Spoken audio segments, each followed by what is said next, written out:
কিন্তু শ্রমিকদের কথা চিন্তা করেন না, শ্রমিকের কথা চিন্তা করেন না। তাই ভাই আমার বক্তব্য আমি দীর্ঘায়িত করবো না, শুধু একটা কথাই বলবো, আজকে হাসিনা জোর করে ক্ষমতায় আছে, জোর করে ক্ষমতা আছে। গত 28 অক্টোবর এইখানে এই সমাবেশে শুরু হওয়ার আগের থেকেই তারা ওই কল্যাণে আমাদের মিটিংয়ের উপর আক্রমণ শুরু করেছে পরিকল্পিতভাবে। আমি এখানে হাজার হাজার সমাবেশ করেছি এবং প্রধান বিচারপতির বাড়ি পার হয়ে তার পর্যন্ত লোকজন গিয়েছে।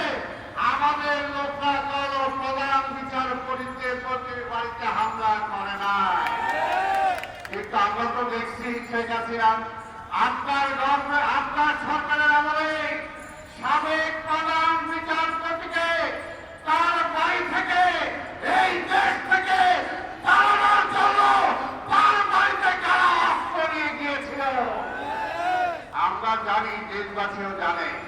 আজকের এই পুলিশ হসপিটাল দীর্ঘদিন এখানে আছে, কোনদিন আমরা আক্রমণ করি নাই। 2 ঘন্টার মধ্যে আপনি আপনার আক্রমণ করলেন আমাদের নেতা কর্মীদের বিরুদ্ধে, মহাসচিব সহ বিচারপতি সহ সবার বিরুদ্ধে আমাদের মামলা দিতে পারলেন। পরের দিন জেলখানায় নিয়ে গেলেন আর 2 ঘন্টার মধ্যে কয়েকশো মামলা দিয়ে দিলেন, হাজার হাজার নেতা কর্মীর বিরুদ্ধে মামলা দিয়ে দিলেন। আগে থেকে যে সাজায় রাখছিলেন এটা আমরা বুঝি।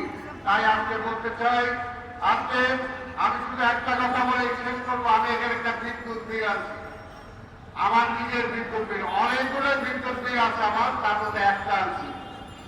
আজকে বিদ্যুতের কথা বলে, বিদ্যুতের দাম বিএনপির আমলে কথা ছিল, এখন কত আছে শুধু তারতম্যটা বলতে চাই। একটা মিটারে আমি আজকে 1500 টাকা এখানে জমা দিচ্ছি, 1500 টাকার মধ্যে